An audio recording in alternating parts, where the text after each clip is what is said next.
반갑습니다. 오늘은 2022년 5월 23일 함께 보실 말씀은 사무엘상 10장이고요.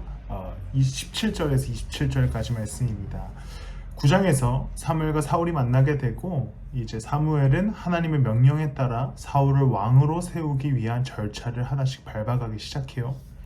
이제 그를 이스라엘 백성들에게로 보내게 되고 미스바에서 제비뽑기를 하게 됩니다. 사실 하나님께서는 이미 사울을 결정하셨고 사무엘이 기름도 부은 상태였지만 이것을 좀 더 명확하고 정확하게 하기 위해서 백성들을 불러다가 미스바라는 곳에서 제비뽑기를 하기 시작하는데 거기에서 사울이 선출되는 장면이 등장합니다.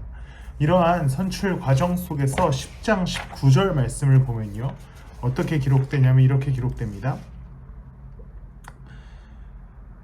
그러나 오늘날 너희는 너희를 모든 환난과 고난 속에서 건져낸 너희 하나님을 버리고 너희에게 왕을 세워달라고 나에게 요구하였다. 좋다. 이제 너희는 지파와 집안별로 나 주 앞에 나와 서거라.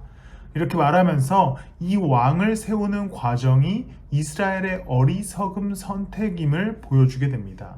왕을 세우는 것, 하나님을 버리고 자신들의 왕을 세우면서 이스라엘이 우리는 강해지는 것처럼 보였지만 실제적으로는 하나님의 왕 되심을 거부하는 어리석은 선택이었음을 사무엘이 먼저 천명하고 그 다음에 이스라엘의 첫 번째 왕 사울을 세우게 됩니다. 10장 19절부터 미스바에 모인 이스라엘 백성들과 제비뽑기를 시작하고 베냐민 지파가 뽑히고 마드리의 가족이 뽑히고 결국에 기스의 아들 사울에게까지 제비뽑기가 전달되면서 왕이 선출되게 됩니다. 분명히 제비뽑기로 뽑혔으나 우리가 앞에 얘기한 것처럼 사울이 왕이 되는 모든 과정에는 하나님의 계획과 개입하심이 있었습니다. 사무엘과 사울을 만나게 하시고 사울에게 이미 9장 후반부, 10장 초반부에 사울은 기름 부음을 받게 되지요. 사울을 낙점하신 이후에 제비뽑기를 통해 이스라엘 백성들 앞에서 확실히 사울을 세우게 됩니다. 하나님께서는 분명히 기뻐하시지 않는 상황이었고 이스라엘의 억지스러운 요구로 왕을 세우게 됐지만 그 과정 속에서도 하나님께서 이끄시게 되시죠. 26절에 보면 하나님께 감동된 유력한 자들은 사울과 함께 가게 되고 불량배들은 사울에 대해서 비관적으로 반응합니다.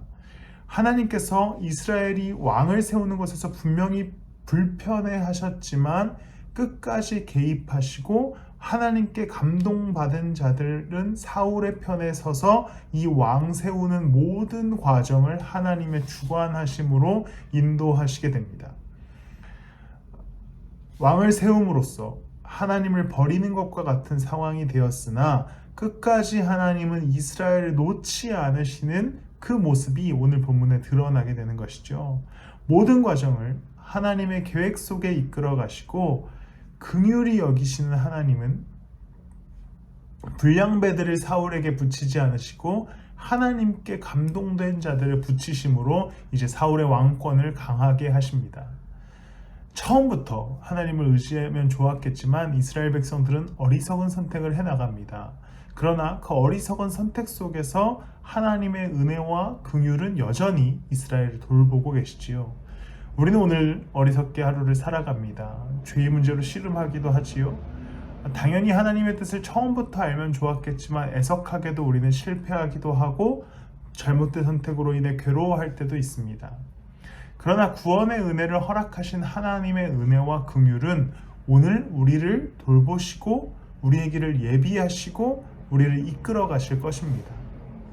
우리는 늘 이스라엘 백성들과 같아서 실패하고 또 넘어지는 존재이지만 하나님께서는 이스라엘을 끝까지 지키시고 보호하시고 인도하셨던 것처럼 우리의 삶도 그렇게 인도하여 주실 것입니다.